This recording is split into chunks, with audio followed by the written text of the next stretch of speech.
เปิดภาพมาก็อยู่บ้านน้องดาวถ้าบ่ฮู้จักน้องดาวเดี๋ยวสิขึ้นภาพให้เบิ่งพี่น้องว่าผู้ใดพี่น้องแต่ว่ากัน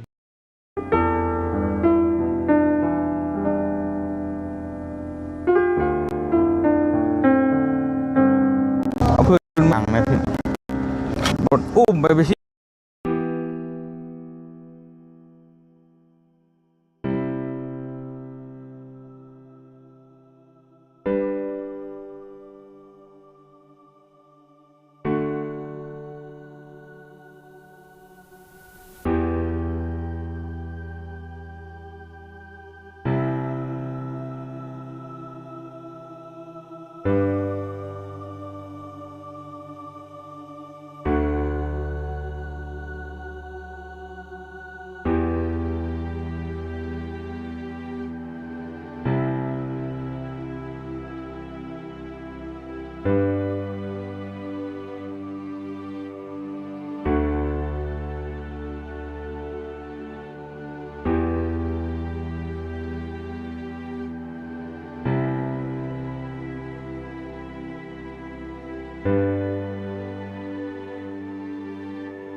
เอาตัวพี่น้องเอาได้เบาลงพี่น้องเปิดภาพมาพี่น้องเลยเบาลงกำลังนี่แหละที่เห็นพี่น้องเลยได้อยู่ต่อพอดีเลยจับไม่ตกดอกกระสอบอ่ะบายดีเด้อน้องสบายดีพี่น้องเลยสบายดีเด้อบ่เมฆคนรอบ่นงมีเมียแล้วบ่รอแล้วบ่นงไปพี่น้องเอ้ยเป็นยังนี่ยินได้บอกได้เลยซะมาทำกันค้างนี่หลายมีเมียแล้วนี่มาบ้านได้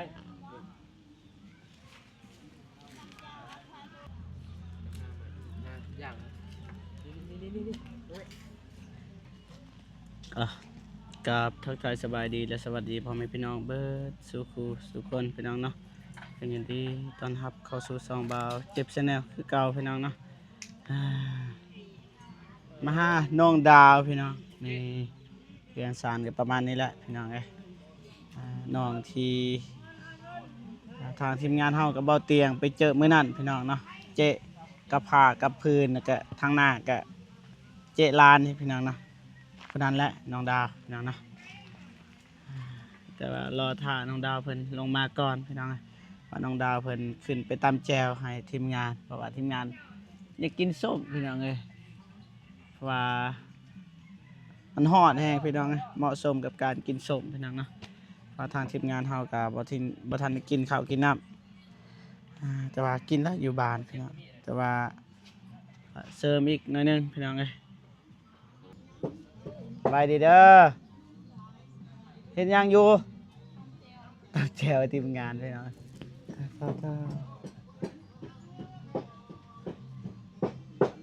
พี่น้องประมาณนี้แล้วพี่น้องมันจะรอทาทางน้องเพิ่นลงมาก่อนพี่น้องมาเลยมาเลยพี่น้องเอ้ยโตทางนั้นก็เปิดเพลงอยู่พี่น้องเอ้ยมาอยู่ทะเลกินไหมคักพี่น้องมาได้หมูไปดีเด้อน้องเด้อน้องดาวบ่ได้ยินดอกเสียงเพลงบ่ได้ยินละเสียงเพลงพี่น้องเอ้ยมาเด้อมากินเด้อมาให้เอามีดมาเจ็บเดี๋ยวบ่เห็นเดี๋ยวมาสบายดีเด้อเอาเด้อมาไปกินส้มบ้านนี่เจ้าไปได้เมฆมาน้องเมฆมาพี่น้องเอ้ยเด้อเสียมแห้งถือกับมีดถือกับผ้านั่นแหละพี่น้องโอ้ยผู้เปิดเพลงก็ได้น้ำเดือดนี่มีดมามีดน้ำเดือดนี่มาเดือดนี่เบิดเดือดผ้ามาเดือดน้องมันมีซื้อมาเจ็บมีดจะจนแต่งเองเบิ่งเลยเฮ็ดเองบ่ เอาบ้านพี่น้องเอ้ยตั้งหนังเปิดเพลง บ่แม่นขึ้น น่ะ เอาปลาโลด มาพี่น้องเอ้ย มาเด้อพี่น้องเด้อกินสม เด้อทางนั้นเปิดเพลงอยู่พี่น้องเอ้ยอ๋อ พี่แล้ว เพลงค่อยนะ ดูแล้วพี่ ฮัลโหล1 2 3เหรอ มันจะเป็นสีห้องเพี้ยนสมัยเหมือนแค่นี้เป็นห้องบุพเพ ทักวะ เนาะเป็นห้องโอเคได้ โอ้แจวนี่อันตรายเด้อ ได้สิเป็นห้องนะกันห้อง ไม่มีน้ำตาล จะน้องตี จัดหนักจัดเต็มเลย มันมียังมีแต่เกลือไปเป็นนวดอยู่แล้วเหรอวะนาเธอน่ะเนาะ มื่อน่ะนงคือ ได้ เห็นบ่พี่น้องหมักเผ็ดเกลือเป็นนัวเบิดที่สำนักอันตรายเฮ้ยมันรอดว่าเก่งแล้วรอดเนี่ยบ่ได้รอดไอ้เนาะ รออยู่ดอก รอดบ่ ใส่อะไรขนาดว่าสิ มาน้องดาวมายืมมีดนะ เห็นอยู่บ่ เห็นอยู่กล้องดีเด้อ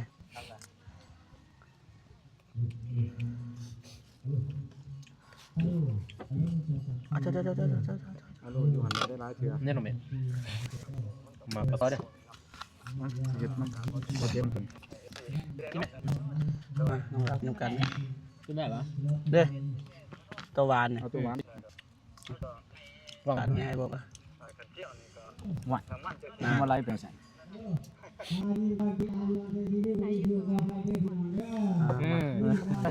เมาแล้ว จะทิ้งมาแล้วบ่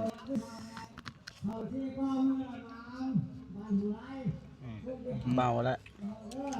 ไปที่แล้ว มาพี่น้องกินอะไรไอ้น้องเงิน4 ล้าน ซื้อไม้อยู่แล้วพี่น้องเอ้ย ซื้อใหม่จะได้ไอ้ไปเบิ่งมันได้ ไม่เซ็นบ่มี มันค้างก่อน ค้างไงบ่พ่อ6โต 6 ต่อ บ่พ่อนั่นโต1 5 แสนผลแล้วพ่อบ่6 30พ่อ เอา33 ล้านก็เหลือ อยู่บ้านเลย5 แสนอยู่บ้านไอ้แดงได้ขาย ตู้สี่ล้านมันต้องหาแค่ไหน ไอ้แดงได้ขายตอนอยู่นี่เขาบ่ฮู้ราคาเท่าใดน้องเคยไปซื้อบ่ครับทำเนาะ บ่เคยซื้อ ปกติแล้วน้องเพิ่นบ่ฮู้ สมเลย เขาบ่กล้านะ สะพอดอกบ่หมดเนาะน้ำส้มพี่น้องเอ้ยมาหมดเลยเต็มกก สมเครื่องเมืองซ้อนยังมี หอม ครั้งแรกเลยพี่น้องเอ้ยกินส้มอยู่เฮือนน้องดาวโอ้ย คันกินกับเจียวหวานแซ่บบ่หอย มันบ่ บ่ทันนี่เนาะสิไปซื้อ คันกินแบบอันนี้มันสม ไปซื้อน้ำตาลกับบ่ทันแล้วพี่น้อง มา บ่เฮาก็เวลาบ่หลายต้องไก่มาแต่12 โมงวันนี้4 โมงต้องเพื่อถ่ายคลิปถ่ายหยังเด้กลับบ่สิเมื่อนี่4 โมงแม่นบ่ แม่น แม่นบ่เที่ยงกัน พอเขาถ่ายคลิปถ่ายงานยังพี่น้องเลยนี่4 โมงเขาเทือกไปห้าน้องดาวนี่ไปแต่อยู่เพื่อนดาวสิไปบนมาได้ บ่ได้ ก็คือทงวายได้ทงวายมันมีไกลๆกันเลยเด้อีน้องซารี่น้องฮานแม่นบ่อยู่โมกันเลยน้องทรายน้องน้ำพลนี่มีแต่น้องดาวครอบครัวอยู่บ้านนี่มีแต่น้องบ่ โดย ถูกแห้งไหน บ่มีพ่อแม่ แบบกำพร้ากับพลอยมีแต่อยู่นี่แบบมีบ่กับพลอยกันเปิดอยู่บ้านชื่อพ่อแม่บ่มีเด็กหน่อยได้ ในห้างไม่ได้น้องบ่มีหรอ หาใหม่ๆทำไมไปอยากเป็นหาใหม่ๆบุ้ บ่ถามว่ามีบ่ เป็นว่า บ่แม่นอยากเป็นบ่อยากมีบ่ กีทอนสนูป่ะท้าไปกีทอนสนูป่ะ มีอยู่ไม่ห่างแต่ว่า นี่ ไปเฮ็ดหยัง เพื่อนเราทุกบ่ โ ครบครัวแล้วฮะครบครัวทุกอย่างบ่พอมีพอกิน มือเขากินได้นะฉัน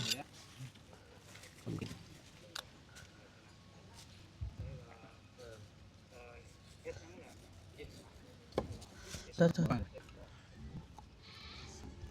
เป็นยังไง ทั้งสมทั้งเผ็ด เก่งได้บ่แม่กะ ขอยยานขอยเจ็บท้อง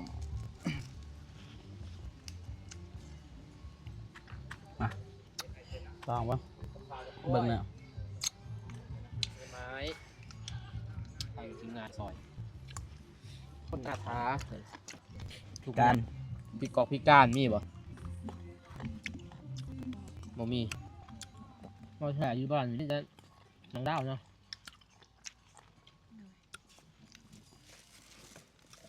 บ่มีให้มีแต่หน้ากันนิดนึงเลยเป็นครอบครัวทุก30 ปีอยู่ใดคือแบบเนาะไม่ติดจังแน่อะไรมาได้เลยเก่งนักเลย เห็นนัก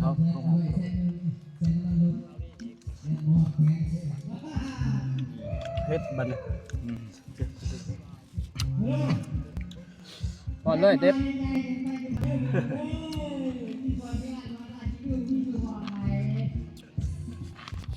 ได้ยุก่อน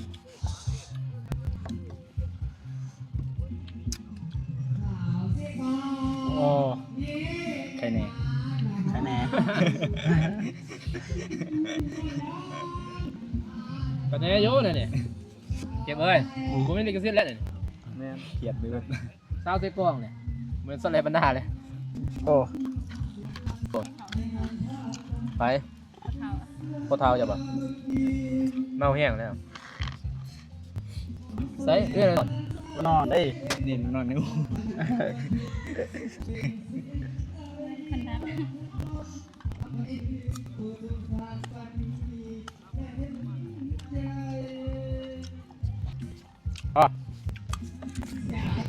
ยอมแล้ว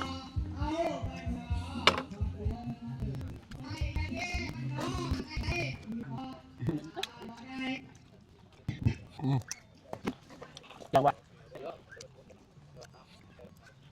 มือได้ใช่ตกงานป่ะ ไปตรงนั้น โอ๊กไม่ตก ตอนนั้นออกเองป่ะ เกิดบ่มีคนบ่มีรถกีบ หรือเขาเตะออกยอมผิดนะ ดึงไปหลินที่ไหน เอาไปสงการมื้อสงครามมื้อใดปืนกัน ไปประมือ แต่ว่าที่นี่บ่ไม่ใช่เขาแคบบ่ใครบาดพ่น ไปมือไปป่ะเขาว่าประมือมาไปป่ะ ไป ผู้เอาโซ่ บ่อยู่แต่เราประหยัดเนาะ ยาวป่ะ เคยกูกัด2-3มื้ออยากกัดไปเลยเนาะ บอก ไปทีมก็ได้อยู่เพิ่นน่ะ เป็นทีมแล้วไปได้ ก ค ระ น บะได้เนาะ ไปนุ่ง มีนัดประยักษ์ ขี่รถกระบะ นี่นะแล้ว ยี่ดูแล้วค่ะดี ไปขี่รถเพื่อไปหรือไปบ่สนมพาดิอยากยินเนาะ แต่ละปีไปเลย วันเดียวไป เพื่อจะได้ ครับ ของรถเด็ก คือจะได้ยังเนาะศาสนาพุทธเราเคยวัด เคย เคยเขาดูราคาข้าวคือตอนนี้ไปกูมีรถทางไปเพิ่มไปเนาะสมบัติยากแน่เลยมีรถอยู่ซอยนี้อ้าวเรียมสิมา บ่เมกมาก แต่กูมีรถอีกเนาะขับเทียบไปยังไม่บอกไปคืออีกได้น้องไม่ไปไปสิหาพวกอายุบอกว่าไปมีรถไปหาเอาเบิร์ดปวดสลอกใส่ไปสัมภาระ เขียนตก เต้าคือ น้อง เด็ก ดี นะ น้องเดินนะน้องดีน้องหาเดินจวนเบิด ส่วนมัดเนี่ยนนทาไปตรงหลังไหลไม่ตรงหลังกัน ให้น้องเอาบุญมาแบ่งเขาน้ำถ้าเขาไม่ก็ไปไปนะ ต้องแบ่งเลย เป็นไปได้แบ่งบุญไปโดนจะเลยแบ่งบุญได้เหรอยังแรกตัวนี้ คนเฮาไปบ่ได้คนส่วนไปยังบอก กลับแล้ว จะว่า มีคนอะไรดิ ต้องว่ายังบ่ใจเลย บางอย่างต้องบริบา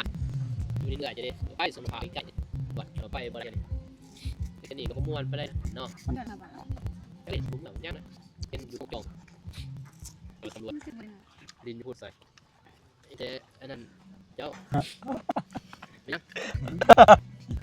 ดี๋ยวงานต้องกองกระป๋องมาเด้อมาเนาะกินสมกัน ยี่ซ้อมเลยจะได้เนี่ย คือมาได้มานี่ก็ชอบ ทำลายพวกของหัว บอก เลยอะ อะไรเร็วกับบอลเลยมาเติมน้ำมันก่อน กลับเลยเลย ทำไมเรื่องน้ำมัน ตอนนี้เติมเลยแล้ว อันนี้บางบะหมี่เรื่องน้ำมันหวานนะน้ำมันอธิบายว่าเป็นยังไงเติมให้โปรเจกต์ ยี่ต้นเจ็บเลย ไป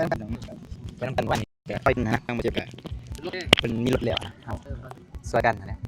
บริวารไปเพื่อนนะต้องซอยกันเนาะเป็นมีรถเราต้อง เรื่องเล็กว่าบอลนุ่งแล้วตัวหาบ่เจ็บไปบอกไปเขาจะต้องเมย์ก็ได้ตัวหาบ่เจ็บมันลดก็มีอยู่แต่ว่าทางทีมงานบางทีคือซอยเพิ่นมีม้วนม้วนก้นมีเพิ่น เดี๋ยวซอยกันเลยเนี่ย ซอย เดี๋ยวยังไม่ใช่ว่า ก็มีอยู่เติมแต่ว่าซ่านี่หน่อยเนาะ ไปซอยกันเนี่ย คือมันนี่ได้มันมียังให้ซอยสาขาลูกเรียนเนี่ยเนาะไปได้ตันมันเอาคือเรียนเนี่ยถึงบอกยากไปแบบได้แม่นบ่ได้ยกดูนะมันนั่นเสียงเพลง ดูดเพ่งเลย โอ้พี่น้องเพลงกันด้วยห้องสดห้องแกงบอลจิ๊บเนี่ยในห้องนี่เขาเบิ่งระบอซองเพิ่นเขาเบิ่งตีสองเบาเจ็บแซวพิมพ์ใส่เบาเจ็บแซวแล้วก็เขาไปพังเสียงเพลงยัง เป่าแคนกันนะ เป่าแข้งค่อยนั่ง จะบิวจะกลับบิว 6ล้านเนี่ย เป็นล้าน เป็นล้านเนี่ยเพลงน้องก็กับ80,000แข่งกันเจ็บเบาผมก็เจ็บเจ็บได้อยู่8แต้ม ร้านไปนะ จานป้ายตีแล้ว1 นาทีตัวนี้3 นาทีแต่ตัวนั้นมันได้ป้ายแล้วหาป้ายเดียนนี่แหละ ไกลขึ้นป่ะลงขึ้นอะไร ป้ายเยอะเถื่อนถึง3 แสน ไม่ใช่ ว่าลงที่ลงทุนตั้งผู้ใหญ่ไปลงทุนครบเสียนหาต้องกลับมาลงไปเลี้ยงเขาดิเลี้ยงสิเราดาราสิลงน้ำมันจะมันหาอะไรโอ้ยไปแล้ว ว่า อัดมาแค่นี้อัดเลย แล้วคุณภาพไม่ได้ต้องตู้ลองเปิดไปตู้ไหนตู้แบบเข้ามาห้องเพลงตู้ไปเลยมันเป็นอย่างก่อนเสียงเอาเพลงเขาปุ๊บว่าเสียงห้องให้หมดเลย ได้ดอกมันเละ เคยร้องเพลงจน1 โมง ถ้าเพลงใหม่บ่ ร้องเพลงขัดตัวเขาจังลงพื้นประจำจุดที่เอาเนี่ยก็แล้วลงเขาจานเลยเนี่ย ลงซ้ ลงนะ ตัวไหนแล้ว ำบ่ขึ้นห้องดูงานซื้อห้องยุติในห้องแบบห้องการยังบ่ห้องแบบเขานั่งกินในห้องได้แต่ว่าบริการกินเบียร์ไปนั่งห้องน้ำมูได้ของเพลงจะลื่นมากเหนือนะมิวสิกกับโบเป้น้องเนื้อหายเนาะมาเป็นมีมิวสิกเป็น2 มิวสิกตัวใดเด้อ หัวลงอีก ในเรื่องนะเพื่อนเห็นภาษาไม่ได้นี่มาเซ็ต มาเลยโดยสบายดีพอ เออเจ็บโอเคแล้วเซ็ตโอเคเลย ไม่เห็นมั้ง จับในผมตัวเพื่อนเลยด้วยคิดซอส ที่โซ่พอ คิดสุดเลย เรามองมันแน่ก่อนนะ ที ก่อนตั้งก่อนตั้งก็คืออะไรบ้านนอก แล้วเขาโอเลย จังที่ไหนบุ๋ได้แล้ว มันกินส้มเรียบร้อยน้องเลยไปเดี๋ยวมาเส้นทางกลับเด้อน้องเด้อไปตัวนี้นะนี่แหละทักมากลับก่อนตอนนี้วันนี้โอเคพอพี่น้องเราจะเส้นทางไปก่อนเนาะกับทีมงานเจอกันคลิปหน้าพี่น้องสำหรับคลิปนี้สบายดีเด้อพ่อพี่น้องสู้ๆกันไป